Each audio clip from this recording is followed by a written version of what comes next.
How to destroy a franchise. Franchises are often licenses to print money. They often come with loyal fan bases, which means a built-in customer base. So you may be asking, isn't this a difficult thing to do? Aren't these fans loyal no matter what? Well, not if you follow these simple rules. Step 1. Sell it to a corporation. Corporations have deep pockets and will only be concerned with profit, not story. All they see is dollar signs and won't respect any of the existing characters or lore. Step 2. Have it run by those who value race and diversity over plot and character. They won't make decisions based on what's best for the story, only if they can see themselves on screen. Step 3. Have a corporate yes man take over creative control of the franchise.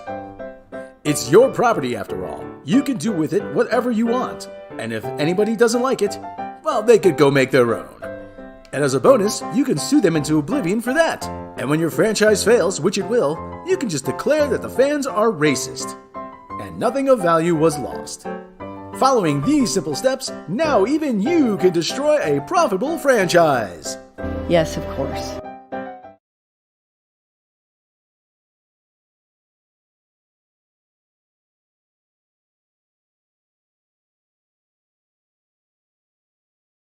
For far too long, too many have been watching content for free and not opening up their wallets in support of this channel. Did the communists win? I don't think so. Only communists watch content for free. Don't be a communist.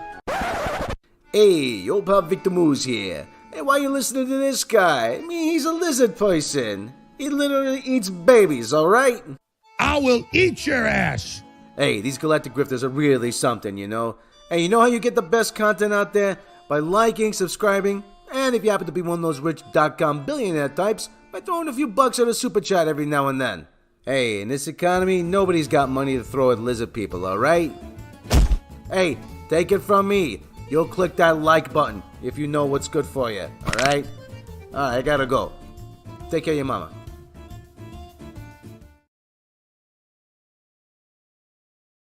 How to be an outrage grifter. Grifting outrage has been around since the dawn of man. Now with the advent of YouTube, anyone can cash in on it. Here's an easy to follow guide to get you started. Step 1. Identify your target audience. Knowing your target audience will make your message more effective.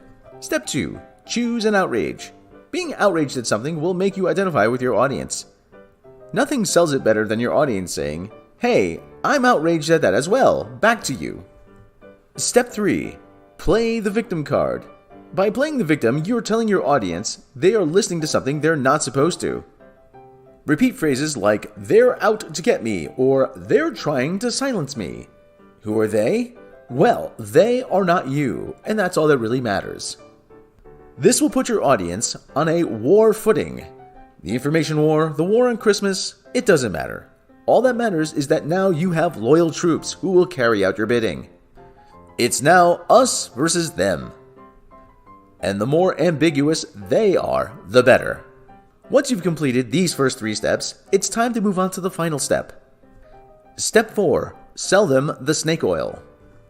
What exactly is the snake oil? It could be supplements, coffee, or even just the knowledge that they're hearing something that they're not supposed to. Once you've roped your audience in, as long as you keep repeating those steps, you can have customers now for life. Now, armed with these easy to follow steps, you too can be an outrage grifter.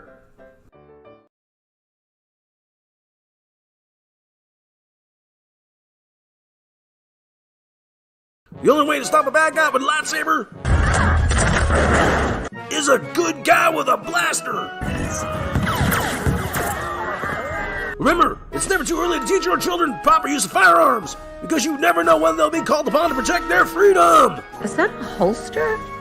The preceding message was brought to you by the Galactic Blaster Association. Protecting freedom, one dead Jedi at a time. So uncivilized.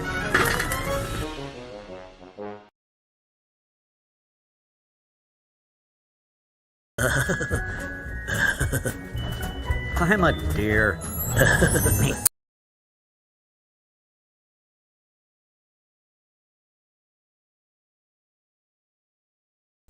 Why is I'm a deer so stupid and funny? That's like the funniest thing I can think of today, right? I'm a deer. Quit it, Rob. We're live, and Rob is doing the thing that makes me want to stab him in the eye. All over the places. All over the places. Doesn't he? Doesn't he? He makes people want to stab him in the eyeball. We skipped to the episode where the guy turns into a monster, sorta, or we kind of recapped it. Mm-hmm. It wasn't that good. Who's Lisa Baines? Is that his mom?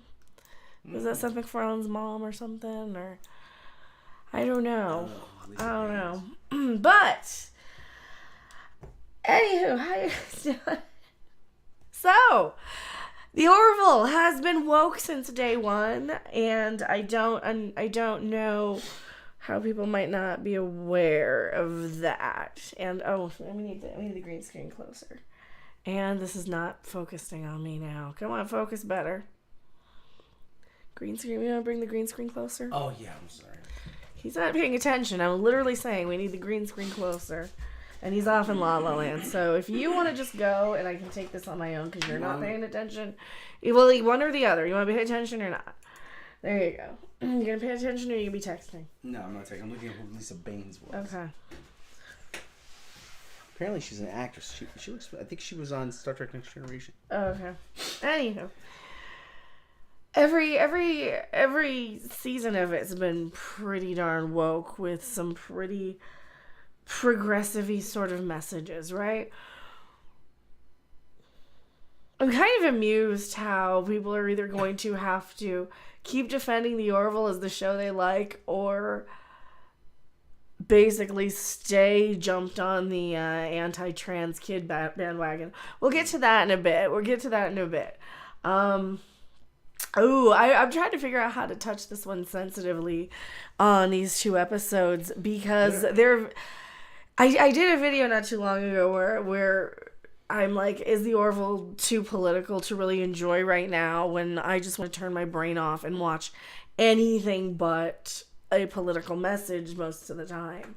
Because like these couple of episodes we're going to talk about are so well done. That I'm like, well, all right, I can it's not like I don't agree with a lot of these messages anyway. It's not like it's not like I'm offended by what I'm seeing. However, I'm much more entertained by a Beavis and Butthead sort of show. I'm much more entertained by that. So do you think it's gonna be like the last season? No, this is perfectly normal and within the realm of Orville. And I think that because the internet has polarized so many people, I think that a lot of people are going to hate these last couple of episodes because they're going to see a side of themselves that they might not want to see. So I'm not disappointed with them. I'm more disappointed in, I think, a lot of I'm going to see these as people are going to be very either offended or they're going to be taking the side of defending trans kids now because the Orville did, which is kind of fun. The trans kid episode is peak cringe 2022. You think so? You think so? I thought it was so well done. I want to hear what Jessie Gender has to say about it, to be perfectly honest, because I was fascinated how they took the issue of, do children have the right to transition, by using the argument of they were this way in the beginning, and if you disagree with it, then you disagree at putting back nature, but are you actually the bigot of, just hating trans kids or whatever? Not you. Like that's kind of how I'm seeing the internet's gonna react to it. Not like you specifically. So please don't think I'm saying you. I'm just kind of thinking. Episode 1, season 2 was woke Karen cringe. Season 3, it's always had it. I mean, Kelly, you said Kelly was a Karen in season 1, I think. So, you can watch the whole episode. I love the show since day one. I hate the direction they're going. I don't think they're going in any direction. They're literally taking the same side. Like this is literally the exact same side they took in About a Girl, which was defending the kid's right to be born the way they did. I mean, Kelly is still defending Topa. We're gonna gloss over the first episode. I think, and just jump right into the Topa episode. Maybe we'll do them backwards here. Oh, the show's always been pretty woke, though. That's the thing. I think the show's always been pretty woke. They're using allegory. They're doing it in an allegorical way. Yeah. So this episode, we know, well, like, it's basically a continuation of, remember last season, or in season 1, I believe, where they decided, I don't know if you want to close the door here. Yeah, probably close the door. So in season 1, they decided to go and take it to trial to try and keep and preserve Topa's natural born gender, which was female, despite the fact that Mocklins have this huge no-no society about females, and they say it's rare, but it's not rare, and you're going to mess up the camera again by doing this. I'm not going to mess up the camera. You literally did last time. So. Okay, fine. I messed it up. Okay, quit it. Now, so they literally are still on the exact same side of, they're still trying to protect the child's natural born gender. How do I put this without pissing off the audience? What makes me laugh is how many people are going to be upset and take the opposite stance because trans children and they're grooming the children and all that stuff when it's literally the exact same stance from About a Girl from we had in season 1. So see, this is why I haven't been on the groomer stuff. Because I didn't know this episode was coming, but I'm aware of social issues. What was the last line from About a Girl? What was the last line from About a Girl? She will decide who she wants to be. Yeah, she'll decide who she wants to be. Right? So Bortus and Kelly were against changing the child's gender to male to conform to societal norms. And the societal norms are, actually, it's like a third of our population that are female. We just transition them all because they don't like women. It's okay, more, so they don't like more women. Common than it's a lot more common than they want known. Want to admit. Yeah. So it's a lot more common than they want out there. So it was anti-man. I don't think it was. I don't think it was anti-man. No, I don't think it was anti-man at all. I think it was literally doing exactly the natural step, which was the entire crew who defended Topa in the first place to be a girl now defends the kid's choice, knowing that there's something. And the way they did it, being an allegory for the other side of it, where you have children who are like, hey, I'm 12 years old and I'm not the body that I want to be.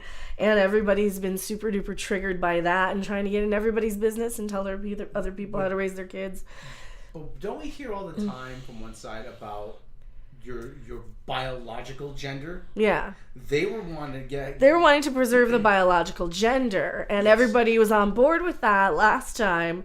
And now I'm seeing everybody being against that now because... Well, custom God. Well, I mean, listen, I want space and sci-fi. Do you want... Not gender programming. This is literally the exact same episode we got with About a Girl. Yes. Only from the perspective of the person who's old enough to know something's wrong, might not be old enough to make the decision. I love how they pointed out, I don't want to change a gender until they're an adult. I loved that. Replace a child that had surgery at birth with a child misgendered at birth. But it wasn't that.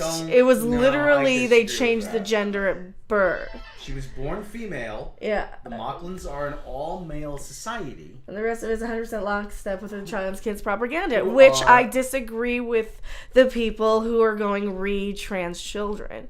I disagree with the right side of the aisle on that issue, which is why I haven't been on the groomer stuff. I haven't been on the don't say gay bill. I haven't been on the parental rights stuff. I haven't been covering it because I disagree with telling other people. I don't know which side of the aisle is right on this one. Here, I'm going to put this out there. I don't know if the left or the right are correct. I don't personally have children. So I didn't want to overstep my boundaries and tell people how like oh well it's programming. That's no. I'm not in that argument. So I respect the people who want to protect children on both sides. I think both sides really believe that they're morally correct and morally righteous in this. And I don't know which way is correct, but I like what they did in this episode. How they kept the literal exact same argument from season 1.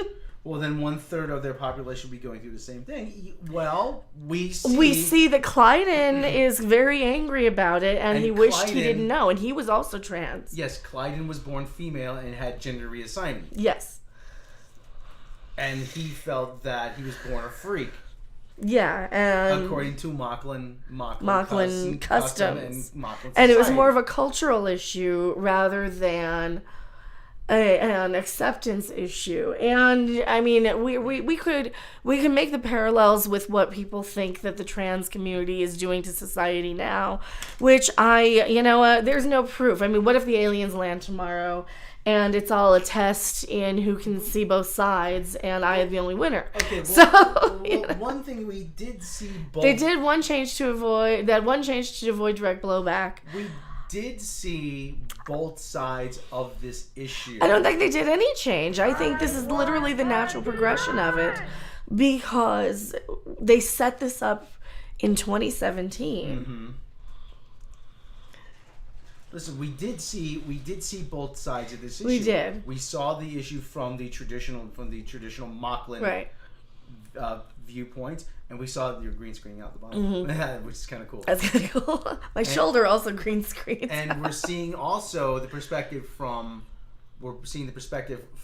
Bortus, who is more loving, accepting parent, who is willing to go along, who's willing to open up his mind a little bit to make his kid happy. Hey, listen. Because you see he's there crying like, I don't know what to do to help. Yeah. And that is actually a very good moment, because that's a moment I imagine a lot of parents and a lot of trans children go through. Yeah, which Doesn't is matter why if they're 18 or 30 or whatever. Yeah, or 12. I mean, is 12 too young to know anything? Probably. I don't know. Yeah, I don't know. I didn't know shit about shit. But who am I to tell other people how to raise their kids when I don't have any? That's my biggest issue with this whole thing. People have been, not you guys in chat or anything, but I've had on Twitter, I've had people demand I be on their side, or else I'm literally, quote unquote, in their eyes, murdering babies at 9 months and allowing and pro sex with children because I am not jumping on the anti-grooming outrage mob of the week. But the other thing too, which is lasting a lot longer than I was hoping. But the other thing too is now we bring in a third perspective. Yeah. Which is the child herself. Mm-hmm.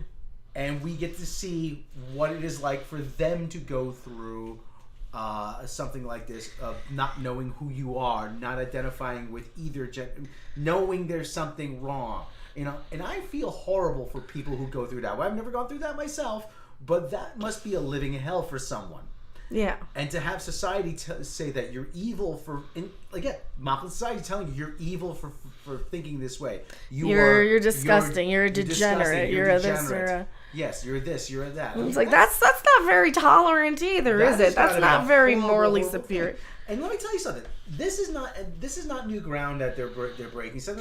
There was an episode of Star Trek: Next Generation, Outcast that dealt with this. Yeah. The Orville dealt with this. There was also, I remember years and years ago. This is going way back into the old memory bank.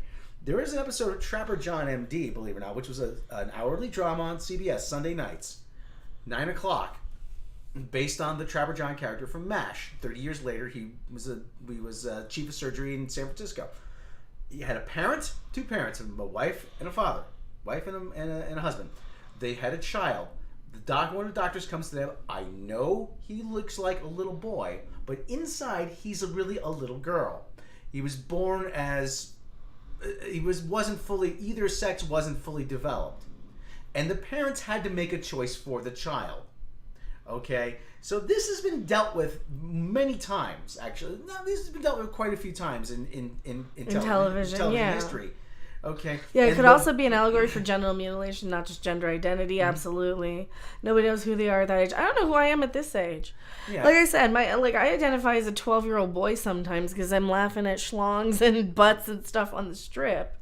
You know, like this whole last few months of all the people getting very triggered over what people's kids are being taught. This has really taught me a lot of like how the mob mentality and the going with the crowd stuff really can be dangerous to a lot of people. Because like I said, who the hell am I to tell anybody what to do about their kids? Well, we talk about we always hear the word indoctrination. Indoctrination. Like into religion? Like into a cult? It could Like be into a religion, could be into some sort of club, whatever. trans child is a sexualized child is sexual abuse. Only if you're sexualizing the kid, are you? I mean, are you? We actually heard Isaac. Also, who am I to know? I'm not an expert or an activist. I'm literally not an activist. We are just commenting on a television. I'm just talking about a TV show, okay? We actually did hear Isaac use the word indoctrination. Yeah. In this episode, when Isaac was about to perform the. I'm the Isaac of the internet, okay? I don't understand the emotional crap because I can see like the outrage about children and just have zero emotion about it. And I can only see it as an analytical, logical sort of thing. So I'm very much like a Vulcan or like a robot. And I'm like, well, if I do or say these things, then the mob will either agree or disagree. It is underage, but we don't know how Mocklyn's age. And well, hasn't the kid only been like, the kid's only like 4 years old, but looks like she's about 17. Yeah. 16, yeah. so. And she was preparing for the entrance exams into the Planetary Union Academy. Yeah, so, I love the Orville episode 5. It's irritating. It made me drop the show. Well, okay, which really sucks. Well, you know what, Zachary McChesney, I would ask you to reconsider. If that's your decision, that's fine. Oh, I understand exactly why, because it really, really holds a mirror up to people's belief system and how they can literally tell the exact same message. Mm-hmm. And people can give completely different reactions and responses from one season to the next. I can completely understand why people would be upset with this. And because of the last few months of the indoctrination that we've been getting as an internet culture, we've been getting that anything trans is sexualizing kids. We've been hearing all these messages and stuff. But if we didn't hear this and weren't plugged into this, and we saw it immediately after about a girl, we would be cheering for Topa. We'd be going, yes. And I think that really, really showcases how easily swayed the flow of humans are. And it's kind of weird. Greg Kirby was done with the Orville when they added with the kid, they added for season 3. Well, okay, but you know, she was no more of a Karen than Kelly was in season 1, though. It's an interesting perspective, though. I mean, yeah, because you're at war with essentially at war with the Kaelon, and you have a Kaelon serving on this vessel. Mm-hmm. Not everybody's going to be good with that. My issue with the show is like, do I actually want the political allegories in my life right now? And I think my answer, I think I have a good answer to that, because I asked this question. I did get your shut up about politics, and I asked the question, is the Orville too political for me to enjoy right now? The answer is sometimes yes, sometimes, you know, and I can just say, you know what, yeah, but I want to see what they have to say about it. It's like me being mad. It's like, you know what, fuck Tim Pool, but you know what, I'm going to listen to what he has to say. Or fuck Salty Cracker, I'm going to listen to what he has to say. Or fuck Kyle Kalinske, and I'll listen to what he has to say. Well, how would you know? How do you be against somebody unless you have actually heard their views? Exactly. And then I'll listen to Salty Cracker, and I'll be like, you know what, he's right. But you know what, who's also right? Anna Kasparian's also right. They both have very valid points about, you know, something that they're completely on opposite ends of the spectrum of. And then I remember, oh yeah, I'm a Star Trek fan. I'm better than this tribal bullshit.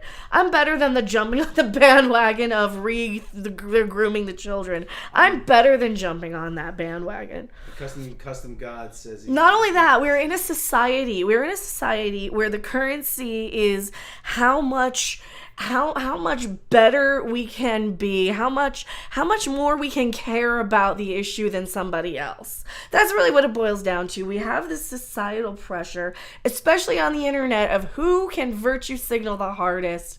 And on this side of the aisle, it is who can virtue signal the hardest about Think of the Children. Because, well, if you don't, you just clearly are a horrible person because you don't want to protect the children. And my trying to stay out of it is not an endorsement for trans children. It is not an endorsement for sexualizing children. It is not on the pro side of any of that. That's just me saying I literally do not want to be forced to be on the side of the outrage mob. You're taking a faux moral equivalency position of child abuse. Well, is it... Don't you tell me that I'm pro-child abuse when I clearly said that you do not get to play this. If you're not with us, you're against us shit. Do you understand me?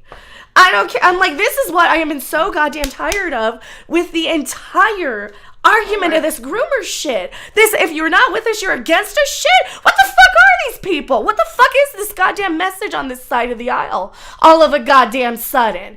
I got the same shit when I didn't jump on the beating up Amber Heard bandwagon, and I'm not gonna take the fucking same shit for trying to see both fucking sides of the aisle of this argument. Do you understand me? I would argue that the abusive side is actually from Clyden. Yeah. I wish you were never born. That is horrific to say to any Yeah, you have strong child. positions on children, and I won't, because I don't have any. And it is literally none of my fucking business. How is that not mentally abusive? I wish you were never born. A parent disowning a child. Yeah. How is that not the ultimate act of abuse? Right? Think of the children. I do when I think I won't. I children. literally will not. I literally will not. I mean, listen, like I said. I refuse to become Helen Lovejoy. Do you understand me? I refuse to become Marge Simpson. What I have we're spent talking too damn many about- years not being one of those pearl-clutching fucking killjoys.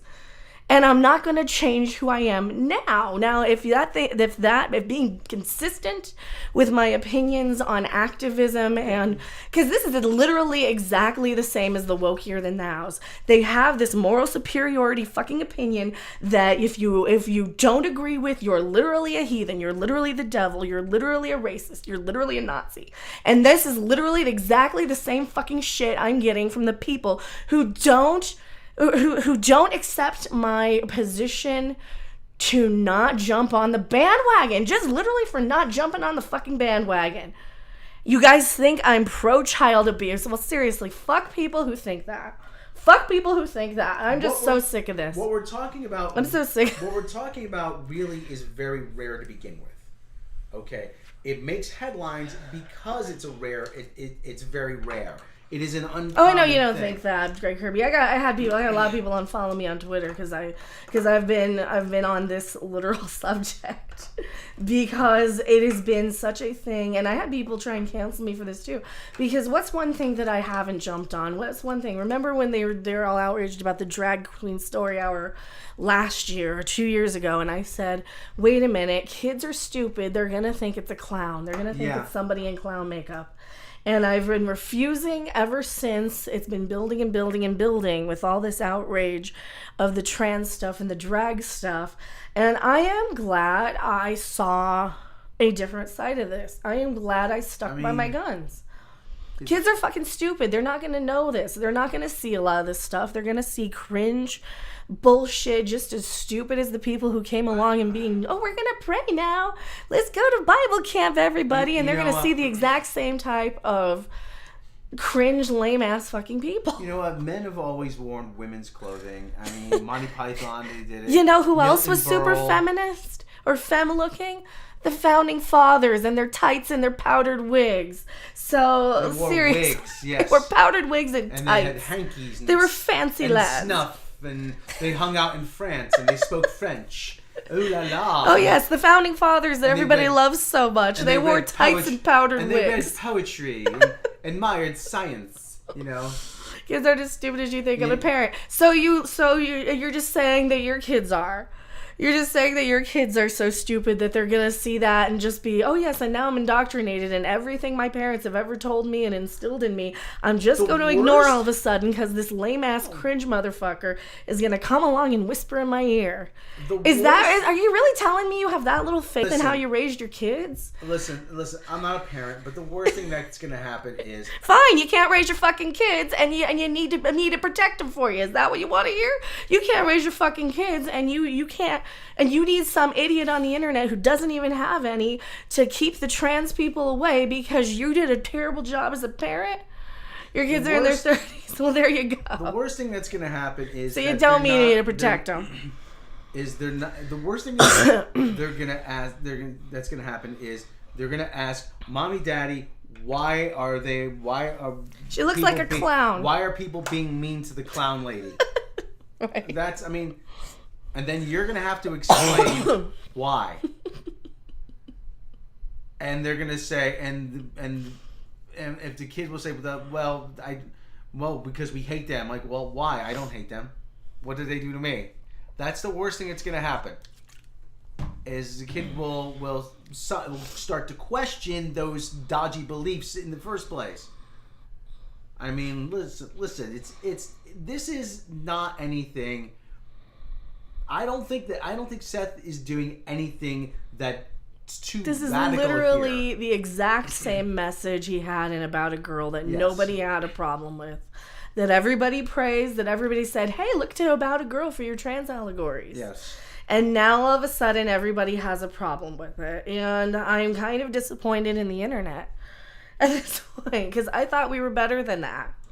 Yeah, I don't know. Maybe we're not. I mean, in a world where everybody's out there trying to prove how much better they are and how much they care and how much more they can virtue signal and how much more they can slacktivism on Twitter about how much they care so much more about this issue than you do, or else if you're not with us, you're against us, and if you're not actively calling this shit out, then you're literally you're advocating for it. Then the more of that I hear, the less I want anything to do with that side of the internet. Sorry. And I will destroy my whole channel and go broke if this is the hill that I have to die on, because I do not want to be swaying from thing to thing to thing hypocritically.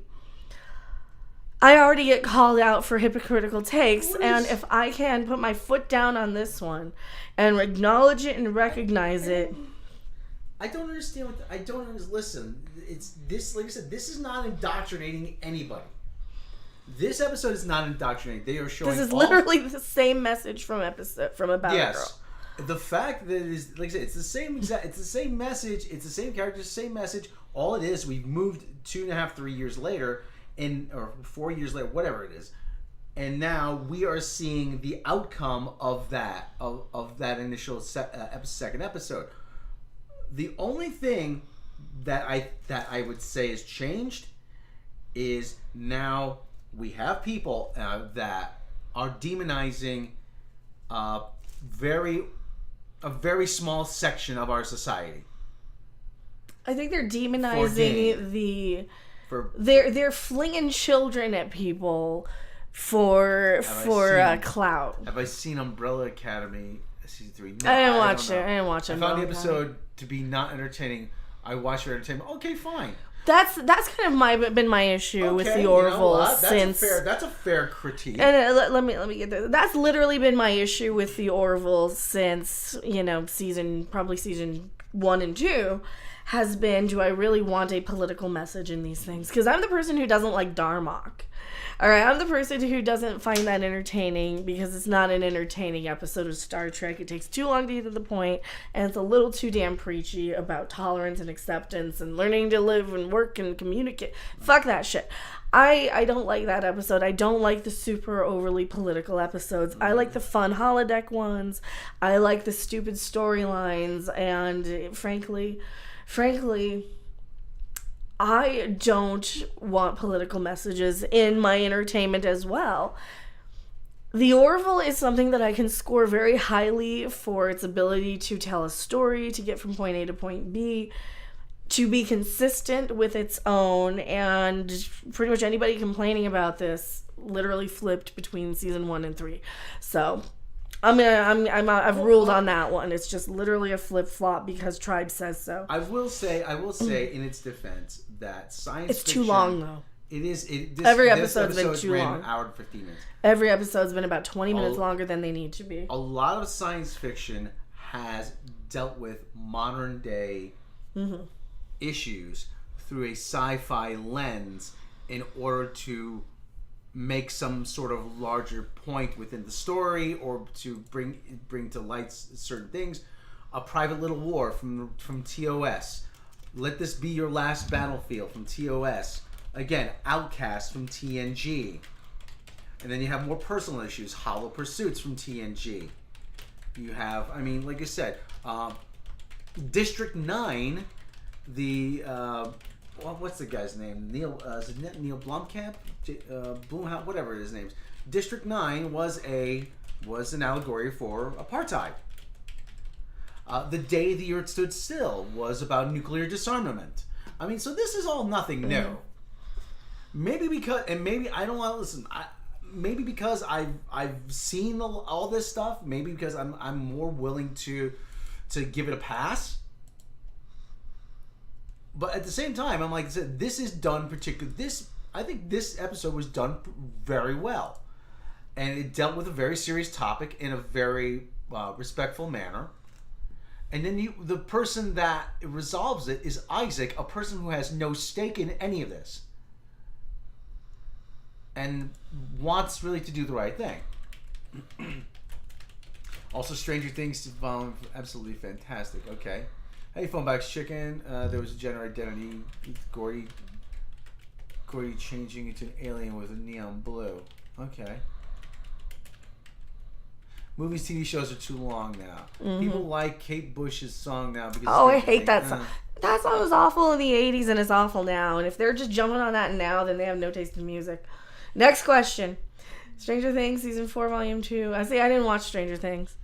I couldn't. It was just too violent and gory and dark, and they blew up rats, and I just couldn't. But like I said, for the people get politics out of my show, but they literally talked about Vietnam on the original series on TOS at the height of the war, 1967.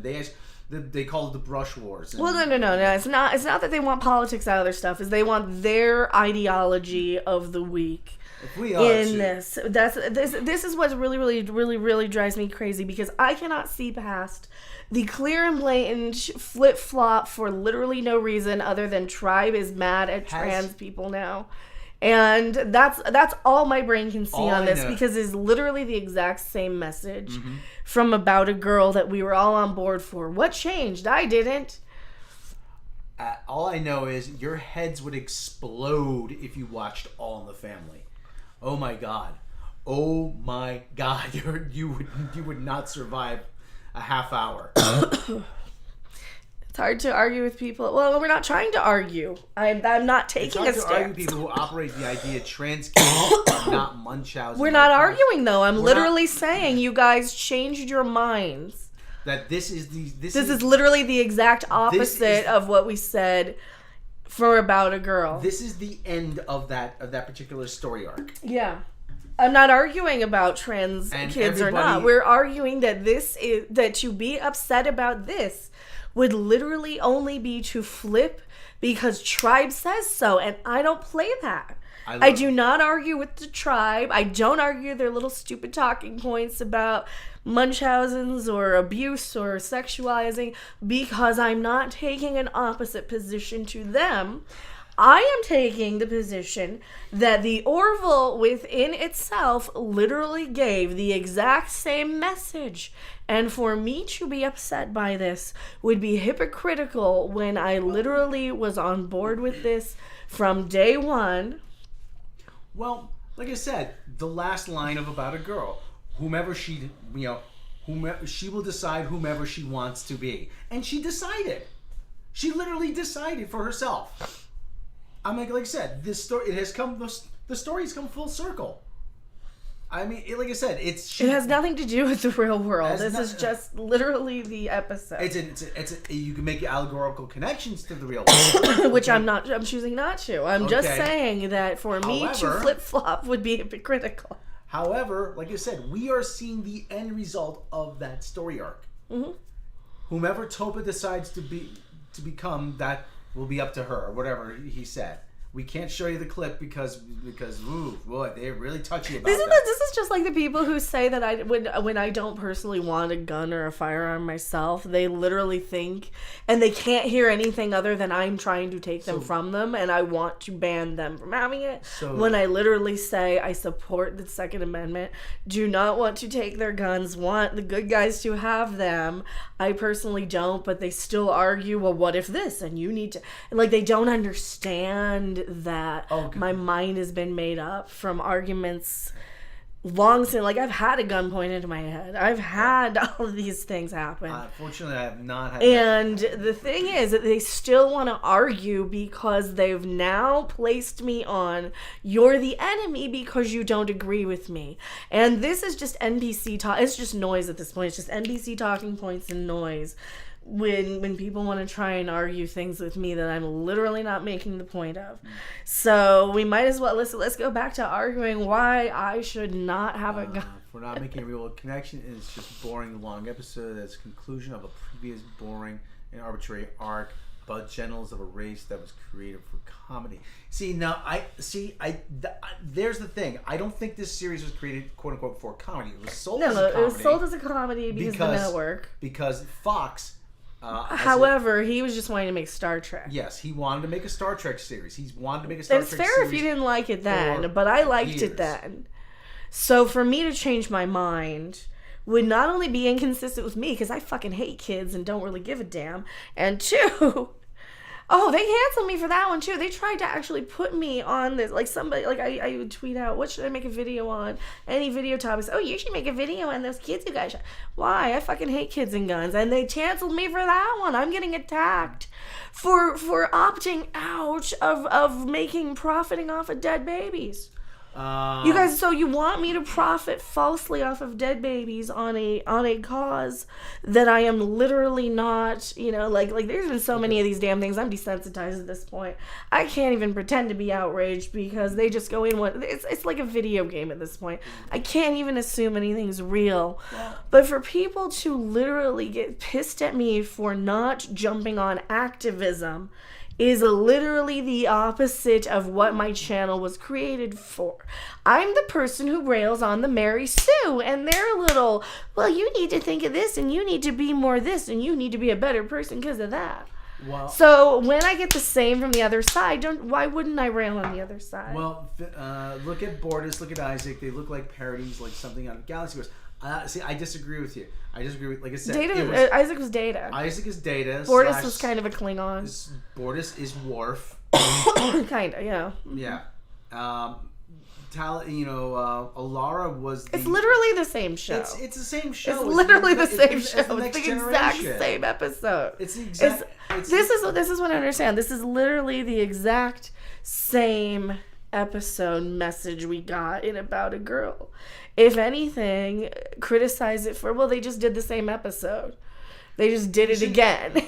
You see what 7%. And actually they didn't, because the last one was more of a courtroom drama. You talk about subverting expectations. Like I said, the show was sold as a quote-unquote comedy. The new ensign is a little annoying. I don't like her that much. It was sold as a quote-unquote comedy because he was really doing Star Trek. Yeah. So he said, you know what? I'm going to sell this as a comedy, but I'm going to do Next Generation. And Voyager. And you know what? I'm gonna show you that's gonna work. Here's the thing, though. I wish Strange New Worlds were more like the Orville, so we could keep the political stuff in Star Trek. And I wish the Orville were more like Strange New Worlds, so we could have the stupid storylines and the dating and the. We're gonna get a little bit more of that as the season goes on. Okay, yeah, because I really wish they would just swap skins. The Orville was awesome when it was Star Trek spoof. Now it's a Star Trek clone. It always was a Star Trek clone. It was a Star Trek clone. It was never a spoof. We literally liked it because it was better than Star Trek. You know what? Go back and watch my reviews. I'm like, this is how you do a gender issue. This is how you do this message. They're still up. When I watched the pilot, when Ed walks in with on Kelly when she's in bed with the alien, God, for the old Midnight's Edge After Dark podcasts are up. We used to review it on there. Yeah. And you know what? And then they pan to 5 years later, and then you see the title in the corner, Old Wounds. I'm like, wait a minute, hold on. That's Next Generation. He's doing Next Generation. Mm-hmm. And then just, everything about it was next. Like I said, it was initially sold as comedy, but it became its own thing. It became a tribute to Star Trek, Next Generation, and the Voyagers. Initially, listen, I have no doubt in my mind. He sat down. He said he pitched this. Listen, this is gonna be a comedy set in space. This is parody. Just you wait. He goes, as soon as he got a green light, I got him. He said, I got him. I could do Star Trek now. I guarantee it. And then he hired all the Star Trek people. He hired Brandon Braga. And he hired Manny Cotto. Yes, he hired all Star Trek people, and he's got Jon Favreau on board. And like I said, as soon as he got his foot in the door, he said, "I'm making Star Trek." I can't see a fourth season happening. Well, the Hulu stuff, yeah. I mean, if it takes a long time to do a show like this.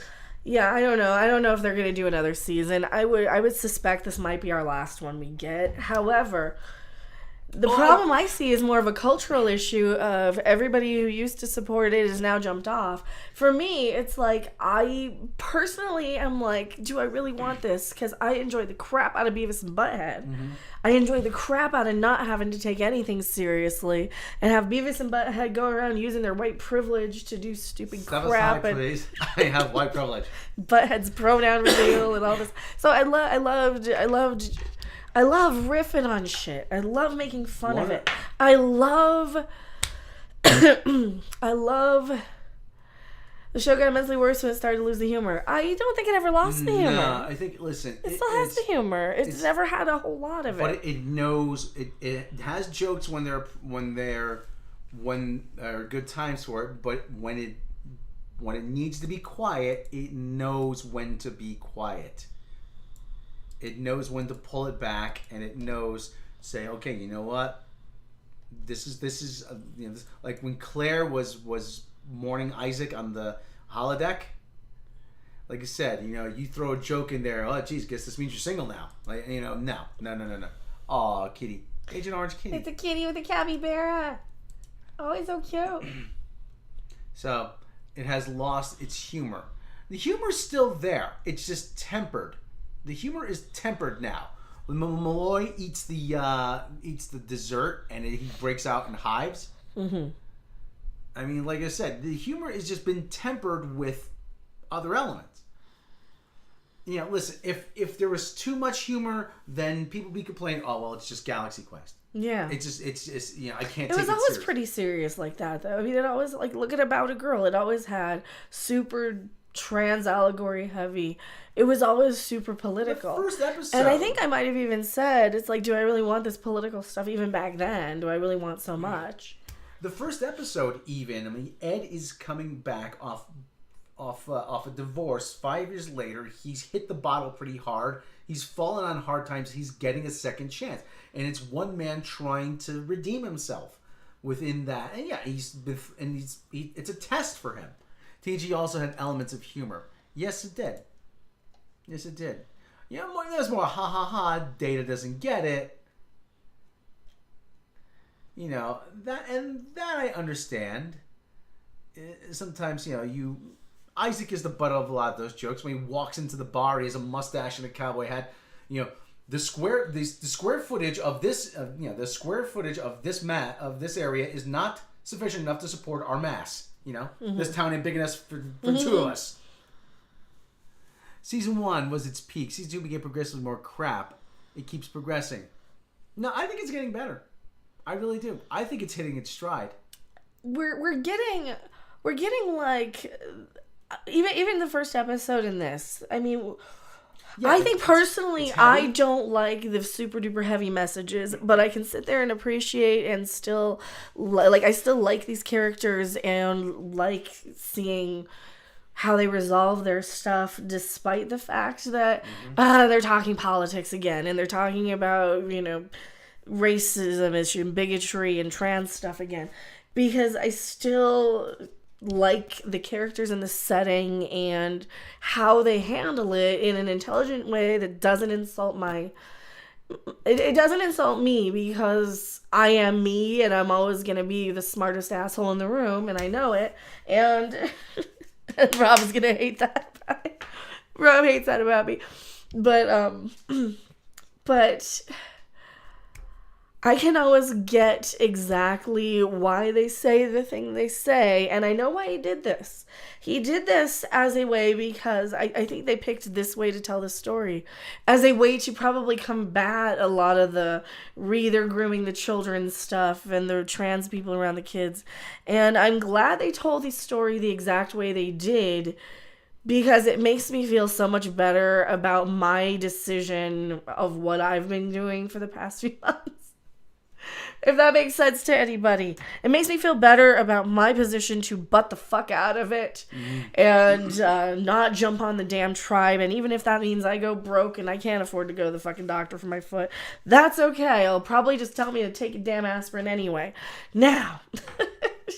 One of the things I do like is, like I said, it's actually dealing with a lot of things in ways. Thank you for the compliment on the shirt. I just got it today. Yeah.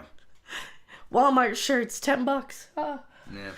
But they're cute though. They have like stuff, and they're different, and they're low cut. And the green screening. We have Mountain Dew.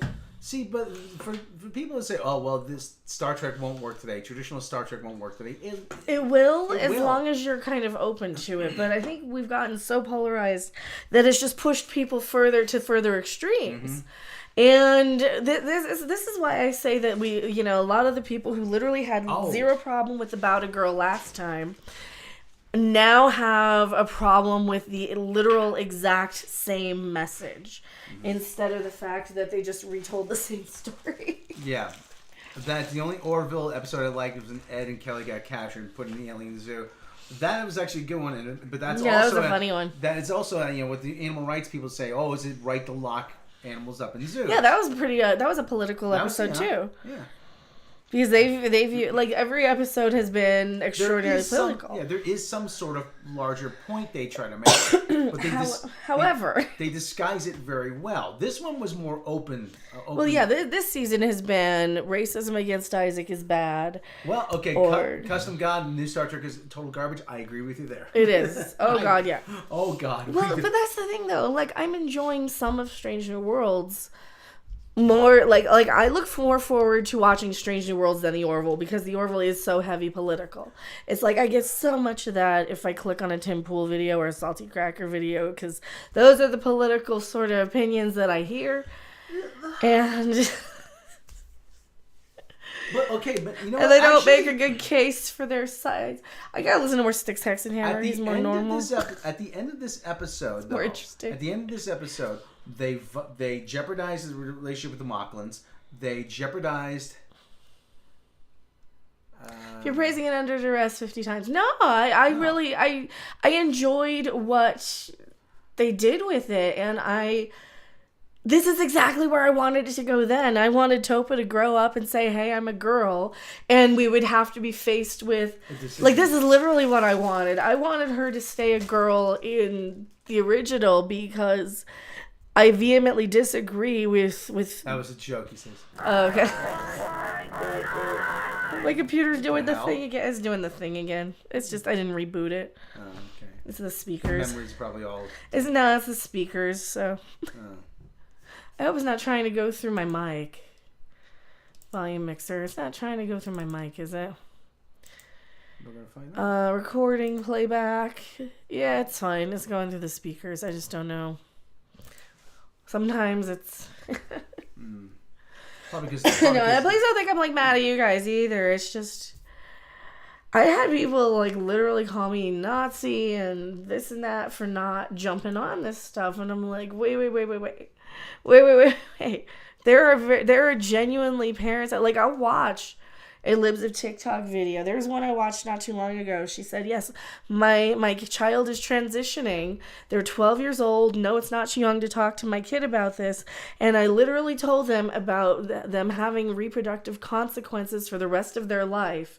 And they need to be aware of the fact that it's going to have health issues and reproductive issues for the rest of their life if they do this, and to let them know that it's not always going to be what they expect. And I responded, I'm like, wait a minute, this is a pretty based argument though. The mom is telling their trans kid that, you know, if they transition, they might have, you know, because you're not really allowed to say that. You're really only supposed to show 100% support to people who are transitioning, which that's the other argument, you know, out of the trans people that I've encountered in my life, either on the internet, in person, and this goes back years and years and years and years and years. So this isn't like something I just came into. I've been watching John Waters movies and Ed Wood movies since the 90s. So I've always been kind of more, I hate using the term progressive, but I've been more aware that different lifestyles and people are around on this planet. And there's nothing shocking to me. There's nothing that's going to trigger me. You know, all I knew when I was watching Hairspray when I was 9 years old was that Divine was a guy playing a woman. I didn't understand sexuality of it back then. I just knew, oh, it's funny because it's an ugly guy in a dress. Okay, then that was the joke, right? That was the joke to me at that age. And then as I grew up, then I knew more. Then I saw Pink Flamingos, and then I'm like, okay, now I get it. All right, it's a good thing that I was just allowed to like the thing and not have some asshole parent say, but that's sexual, and make me feel weird not understanding. And I think a lot of people are out there making a lot of kids feel weird and placing sexuality on stuff that kids aren't even going to be aware of. And I think that there's a lot of parents out there who want to genuinely help and support their kids who think that, how dare you go in and tell me I can't let my child transition? How do you know what's right? And how do we know? How do we know? Have we talked to these people? Do we know? We have a few studies of a few instances of some extreme horrible things. But you got extreme horrible things in perfectly heteronormal relationships too with teachers and students. So it's not just any of that stuff. I mean, how many of these teachers were banging their 17-year-old students or college kids or any of that stuff? So you have creeps in all walks of life. You have creeps in all communities. You have creeps everywhere you go when you are sending your offspring off to be babysat by somebody you don't know. I mean, making it an issue that it's only on this community or that community or it's more prevalent really seems irrelevant to the issue of everybody is trying to protect their offspring, and everybody is going to have a different opinion on it. Everybody's going to think and know, and like I was 10 years old listening to Guar, for crying out loud. So, you know, like what the fuck do I have any business telling kids they can't see and do and hear? Because I was seeing and doing and hearing all kinds of stuff I probably shouldn't have been. And what I didn't understand, and what I did. And if I'm such a huge problem, then I guess I'm just not good enough for people. And they need to feel a little bit more guilty about convincing my mom not to get vaxxed. All right? Because they wished her death now because she didn't raise me right because she let me listen to shit that I shouldn't have. Is that your problem? Are you attacking my mother now? That's what it feels like. Are you attacking my mother? Because she already listened to people like Salty Cracker and didn't get the jab, and now she's not here, so what the fuck do I know? What the fuck does he know? What the fuck does any of us know? That's what I'm going on about now. What are we going on about with About a Girl? Not About a Girl, A Tale of Two Topas. I liked the way they did the natural conclusion of the story. I liked the loophole they used. So it became an issue of Bortus versus Clyden. Clyden didn't want it. He even threatened to leave. Ends up leaving, too, at the end. He sticks by his word. Traditional versus... very traditional versus very progressive sort of viewpoints in parents. And I imagine you get this all the time. I imagine political opinions ruin a lot of relationships. So they decide completely opposite things, but they paint Clyden as the worst parent because he's literally the one saying, "You're not my kid. I disown you. You're disgusting. You're an abomination."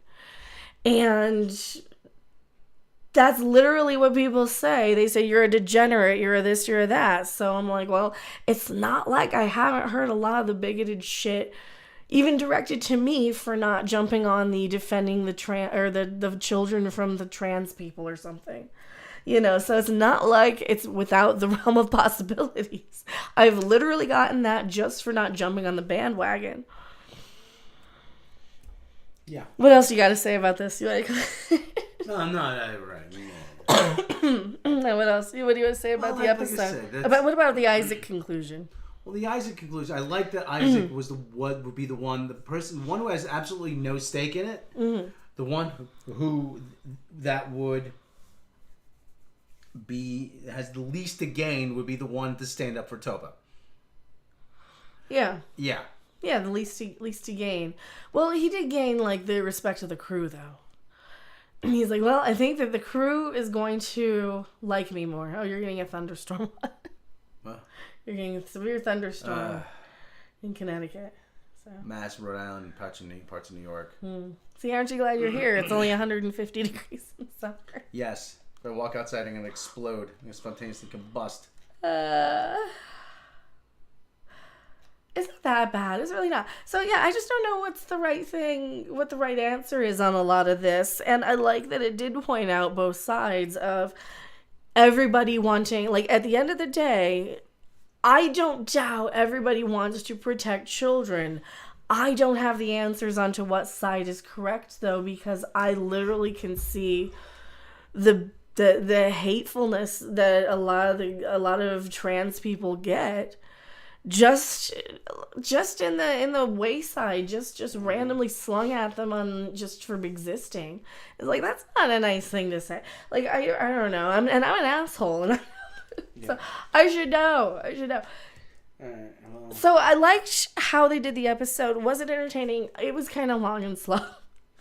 It was kind of long. There's like a B plot of them. This is the longest episode. There's a lot of long episodes here. We got 2 long ones to cover, and that has been my criticism with the Orville. They need to tie it up in 40 minutes, or just do a 2-parter. These super duper long episodes, like I lose interest after about 40 minutes. So, will you go and turn the air down? Yeah. Thank you. Excuse me. Thank you. Pardon me. Elmer Fudd, pardon me. Excuse me. Pardon me. You can just take down the green screen. Go on. Thank you. So I don't want to be like, I don't want to be that person just to tribe jump and change my opinion from the exact same episode to the exact same episode. Was it a retread? Yeah. Could have been wrapped up a little quicker. Absolutely. They had the B plot where they're on this planet, archaeology, something that kind of just took a little bit, like they didn't need the B plot really.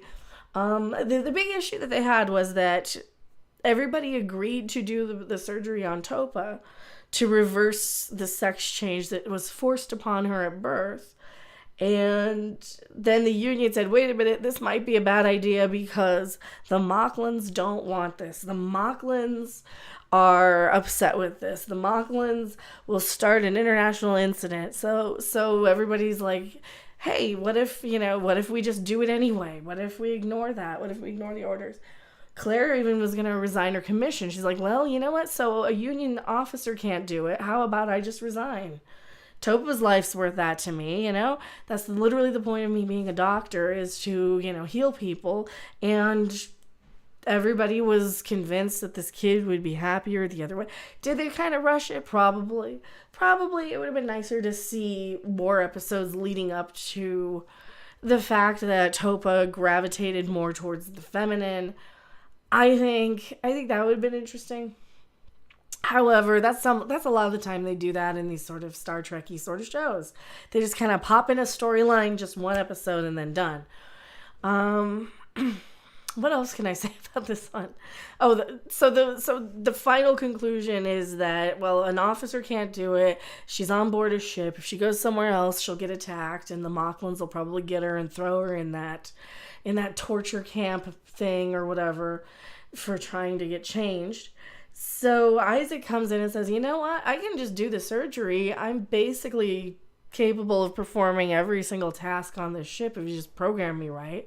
So they agree that, Isaac will do it while Bortus is singing a concert with everybody. And Bortus can sing, actually. He can actually sing pretty well. So everybody literally goes in and watches him sing while Isaac sneaks off. Clyden does try and stop him from doing the surgery, though. Mm-hmm. Yeah, Clyden backs off. Clyden backs down. A few minutes early. Yeah. But it hasn't gone. Oh, it hasn't gone enough yet. Okay. Hasn't gone up to yet. Charlie got a leg wound. Maybe she's infected for something in the tomb for a future episode. Maybe. I think a lot of that tomb stuff, though, is just gonna be forgotten about. I think that's just. That was just a B plot. I don't think we're gonna go back to it. Just to get them in a certain area. Yeah, that was just to kind of get them in that location so that nothing's really happening. Yeah. And that's just a backdrop for this. That's just there's nothing's really happening. They could have been scanning a nebula or something. They could have. This is an issue we're dealing with at the moment. Yeah, they could have cut out the B story and just said, yeah, we're scanning a nebula and had a throwaway. So I like how they did this episode. Like, had this been Star Trek and Michael Burnham, they would have just completely. Wow, looks like you were right all along. No, she would have just forced it and said, I don't give a damn, we're gonna do it anyway, and she would have done it herself, and then something would have happened. That's kind of what happened, though. They kind of lucked out. The Admiral yelled at him, and they would have said the Admiral would have said, "Looks like you were right all along." Yeah. Well, the Admiral yelled at him. But the Admiral didn't say that Ed and Kelly were right. She did say, oh, and give my regards to the girl. Yeah. So, or give my best wishes to the girl.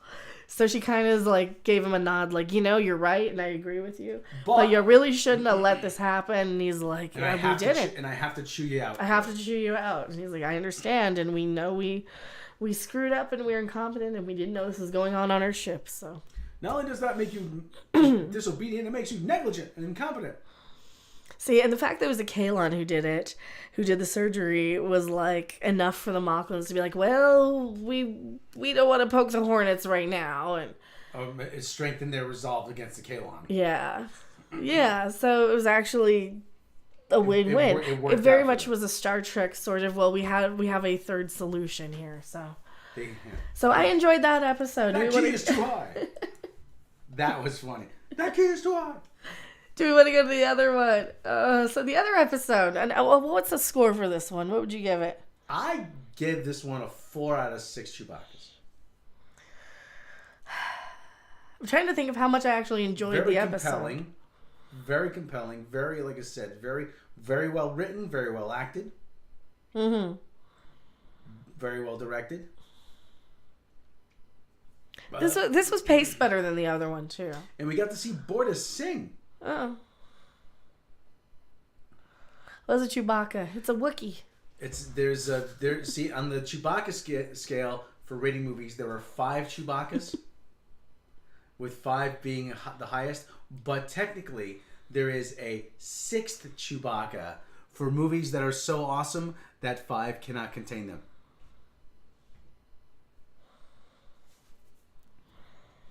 So that's that. That's like Beavis and Butthead, right? Yes. All right. So I got to score it. Well, I wanted to finish the episode and see what happened. So, do I want this? Is what really kind of gets me. Is the political message something I want right now in my entertainment? Or am I just watching this out of obligation because I started it? Oh. I think that is so dumb. Well, take it to my buddy Jake. He's the one that came up with it. 5 out of 10. No, I don't think it's a 5 out of 10. I think it's higher than that. I'm gonna go 7 out of 10. Only because it is a retread. And it is so political of a message that I would rather be playing bingo or something. Or playing pinball, right? But it did keep me engaged. It was entertaining enough. It's still the Orville. It's still very much Star Trek. It's still very much something I do enjoy. And the answer is, do I want politics in my entertainment? I can take some of it sometimes in the right way, in the right place. However, I wish I were getting it from Star Trek and not the Orville, and I wish the Orville was more like Strange New Worlds, because I'm enjoying that one a little bit more. Oh man, this episode was dumb though. Strange New Worlds. Strange New Worlds. Oh yeah, this was dumb. Oh, what, the last one was Spock and the fucking Gorn. Gorn. Yeah. The writer. The one before that was better. The writer of this episode says that, well, if I go into my headcanon, then this is justified. I'm like, no, you don't. No. Because you're just making shit up. We got an article on that. We'll have to do an article read on that. Did you read that? Yes. Yeah. Oh, that was awful. I have to justify it in my own. Well, everything's woke crap. The world's headcanon. woke, so. You turn the Gorn into alien, predator-like species. So, the next thing. What's the next one we got? I don't know. The next one we got. The one about the. I'm just saying some of it's a little bit more enjoyable. The Pringle. To Pringles. No, I think it's more fun to rip. I think it's more fun to rip because it's more ridiculous. That's my problem with the Orville. I can't rip it because it's still well done. It's still very well made, very well directed, acted, lit, is very competently put together. We haven't seen Strange New Worlds in the UK yet. Well, consider yourself lucky.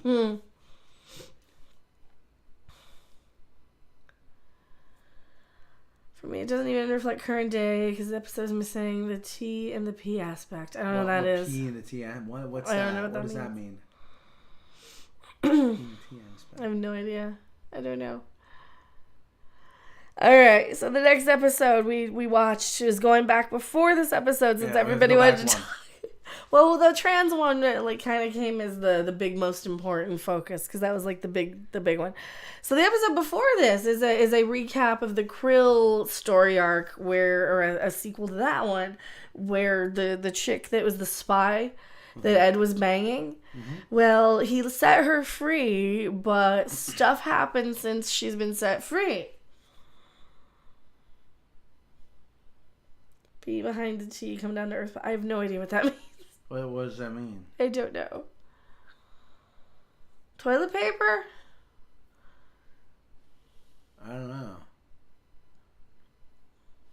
Toilet paper. I don't know what that means. Okay, so We lost the momentum because I'm confused. got derailed. Alright, so the episode before this, I did not like this episode because it was such a heavy, it's literally in the middle of a goddamn election with fucking people out there going, they're just not true believers, we're gonna save the planet, we're gonna make Krill great again, and I'm like, I don't care. Yeah. Oh god, shut up with the fucking elections and the political. But then she wins an election by spreading fake so news. this is the chick that Ed let go, who was so she wins the election by spreading fake news. By the computer generating images of the other guy doing horrible stuff, right? Yeah, the Krill have this election on their planet. Meanwhile, while their election's happening, the guy that's supposed to win is going to sign a treaty with the Union or an alliance or something. I think it was just a treaty. It's just like a to unite against the Kalon. Yeah, the enemy, my enemy is still my enemy, but we're not going to shoot each other. We're going to shoot that guy instead. So we're going to shoot the Kalon instead. Now, the problem is that their whole society is gone super hardcore zealot and Book of Avis and super religious bullshit crap. So automatically I hate everybody in this episode. I hate the politicians. I hate the zealots. I hate the freaking protesty people. I hate the rally people. I hate all of it. Avis, we try harder. I hate Avis. Fuck Avis. So we find out that she wins the election, sort of kills the other president right in front of everybody, and she stages a coup. She stages a coup. She takes over the government, she kills the guy, and then she's going to kidnap Ed, but she lets him go because, lo and behold, she has a daughter with Ed, and they're keeping her hidden away, even though, like, the biggest... So she's a huge, giant, crapping hypocrite about also, because she's like, well, we need to be all pure blood, and so Ed's like, wait a minute, if you know, Avis said that this is the children are the future of the generation of the planet Krill, and if you can't see the change in this child, then, you know, neener nana boo boo. So Okay, yeah. So they get rescued though. so they get rescued. Who gets rescued? Ed gets rescued from her people. He meets his kid. Just out of nowhere. He's got a kid out of nowhere. Well, they're hiding. Yeah, they're hiding the daughter, so he's got a kid out of nowhere with the Krill chick. So the kid is half Ed and half Krill. Have Ed. Half Ed. Aaliyah is her name, I think. I don't care. And, her name meant falling rain and whatever. And Krill. There's no way Topa could want to be female. This is not the trans experience. I'm so sick of Hollywood. It's literally the same message from last time, though. I don't know. So now are the trans people upset now? What am I going to do for the 4th? I don't know. Probably not a whole lot, because I'm going to stay off my foot because it really hurts. Well, didn't they say that the lady next door said they have a big, like, block party? Yeah, they usually have like a block party out here. So maybe we could scam some hot dogs. Maybe. Kelly concludes that the child was too well. Well, she's not with Ed. I think it made her like him a little more because she's like, oh yeah, let's go to lunch, because he starts writing the kid letters and stuff. But so yeah, they blow up like 5 ships in an attempt to rescue Ed. Lamar and Dr. Finn alter themselves to look Krill to try and break him out, because she's gonna literally stab everybody. She's gonna kill everybody in public because she's like, why did you come back? Because Ed goes back to try and convince her to reveal the identity of their daughter. And she's like, why the hell did you come back here? Well, because we need to fix this. She's like, no, my people are all religious zealots, and we're not, you know, I'm the fucking internet grifter equivalent of, you know, some ultra MAGA sort of something. So I can't go against my people by being a giant, massive fucking hypocrite like that. I need to keep the grift going as long as possible. And despite the fact, you know, that she was cheating on somebody, or no, that's somebody else. She was. I don't remember. She had let Ed go initially, but again, they have a kid together. She let Ed go initially. She was running out to purify Krill, and you know what? You pissed in the gene pool yourself. Yeah, so she pissed in the gene pool herself by breeding with a human. But then Ed thinks she'll probably kill the kid at some point just to prove she's pure and whatever. And there's a because she'll probably have to, because those angry mobs, I mean, they start calling you a Nazi. That's all you get. So what else happened? Okay, so they rescue Ed, but they have like this giant shootout of pretty much every ship in the fleet, and they blow up like 2 or 3 ships just to rescue 2 guys. Yeah. But it's also an admiral and like the president of the galaxy or something, or president of the union. So yeah, they they rescue them, and then what happens? A ceasefire. The treaty is pretty much. Yeah, there's no treaty now because she's such a crazy Looney Tunes. Yeah. And that was this is the Hillary Clinton winning the election over Trump and killing him in front of people. No, I saw her as Trump. She's more of an extreme figure. She's more of a Trump. That's what I saw her as.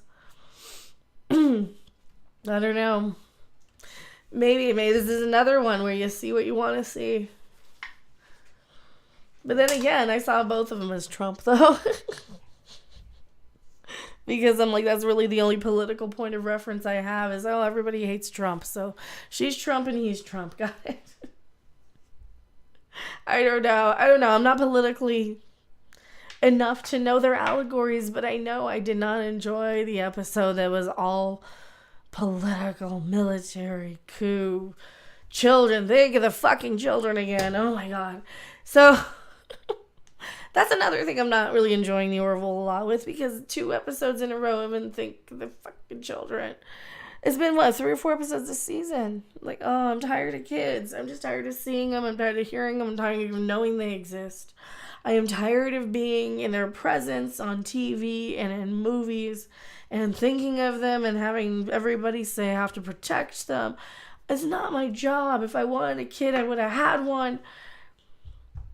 I don't want to think of the children anymore. I don't want to protect the children. I don't care about the children anymore. And I'm tired of it being in absolutely everything. It was all in Obi-Wan. It was Mandalorian, even though Baby Yoda was cute. He was more of a kitty, though. Yeah, WandaVision. I hated WandaVision, too, because I didn't care about her damn kids. And I didn't care about her damn kids in the freaking... What was the other one? Doctor Strange. Man, why didn't they use the transporter to get Ed? Because it was blocked. Oh yeah, they don't have a transporter, do they? No, they don't have transporter. They don't have transporters in the show. Oh, okay. Well, the communications was blocked too. 2 kids in episode 1, season 3. Yeah, and Dr. Finn's kids too. Doctor Strange has kids. Yeah, Wanda's kids are in that. All right, go turn on the air. Yeah, no. Thank you. So pretty much everything in this episode, I think it's gonna piss off a lot of people for both reasons. What are you doing? The freaking thing. Oh, it's just the. Just be careful with it and stop. Let me go this way. So, and that's what I have to deal with. Yeah, it's just. It's all right, just go turn on the air. Don't worry about that. I know what's wrong. Leave it open. This is hot. Just go. Just leave it open. It's hot. I don't care. Leave it open. What part of leave it fucking open doesn't understand? Leave it open. It's hot. Kids are in Mad Max 3. I don't remember it. The Mandalorian, Baby Yoda, another kid. It's just everything. It's like every show. This is why I stopped watching Falling Skies. This is what really irritated the crap out of me in Walking Dead. Was the whole Sophie 1.5 years.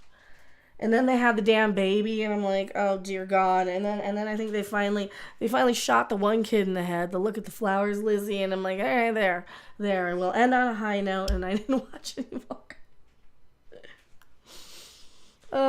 It's like everything's kids, and I think that's the next social issues because they've beaten the racism stuff to death, and now it's all on kids. So now everybody's goddamn triggered by them, and I'm triggered by having to see them everywhere. Can you stop sexualizing children in my Twitter thread to tell me that other people are? It's getting a little weird. It's getting a little gross. It's getting a little gross. And frankly, I'm tired of it. Like I said, if I wanted him, I would have had him. This is the person who's like literally not going to make a bunch of videos defending anything or anyone anymore. Thank you guys so much for hanging out and watching. I'll probably wrap up. I don't think I have anything else to say. Oh, the episode of Gently Falling Rain on the Orville. That one I'd probably go right down the middle. Maybe a 6. Maybe a 6 for just technical competence. The great things are nightly strip walks, very few kids. That's not true. There's a lot of them out there. There's enough of them out there for me to say that everybody who's all think of the children are just virtue signaling online at this point. Because, like, nobody's going out to Vegas and telling people, why are you bringing your children here? You've got girls in pasties and G-strings whipping patrons on the strip for money. Why bring your kids to Vegas? I don't know. Why have them in the first place? Thank you for streaming. Drop the taco, play pinball, and don't shoot Rob. Mr. Take on Annie. Oh, I didn't talk about the Annie thing. That's right. In that episode, they they showed the Krill people an Earth play of Annie. And they said, well, it's offensive to us because the sun coming out means the coming of the demon.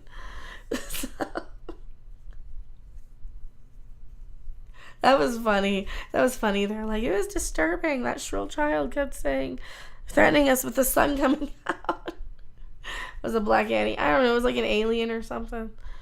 I don't know. I also don't like Annie, though. As a rule. Mecca doesn't like kids, and Mecca's a heathen, and Mecca wants wants to grab lunch or something. So if you guys want to help me out with lunch, I would appreciate it. It is not obligatory. That is only for the .com millionaires out there and the billionaires who realize that I am probably going to kill my own channel for not jumping on board the fucking groomer bandwagon. But that's okay. Think of the groomers. Think of the groomers. I might do some sort of sellout corner sort of thing where I do pander only for clicks and super chats and things like that. I might do some sort of mecha sellout corner where I have to take a stance that I don't necessarily care about just for money, which I guess would be the think of the children one. So if you see something like that, it is just a joke. It is just a grift. It is just to make money because nobody's clicking on the shit as it is. It's a holiday weekend. Everybody's out with their families doing fun things. Dan was in the chorus line. Oh, Dan's fun. You'll have nowhere to go. Did Annie get replaced by an alien? She did. Dan's funny. Well, was it Dan, like Dan, or another one of his species? Did he quit the show just to go on Broadway? That is what I want to know. So yesterday, what is this? I don't want this. No, we were looking at the that taco place.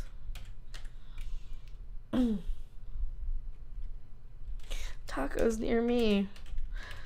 So there's like a new local place we might try. Am I drinking Mountain Dew? So yeah, I might actually come back and do like a gaming stream maybe tonight. What time is it? I also want to, I don't know what I want to do. I don't know if I'll do What the Dub. What the Dub's kind of slow. We just did it last night, and I don't know, I might just play some Super Animal Royale or something, or Fall Guys. Something fun that I can just play, that I don't have to think or use my brain for anything. Menu, that's what we want to look at. The menu. Alright, thank you guys so much for hanging out. We will see you on the next video, live stream, or wherever. Bye.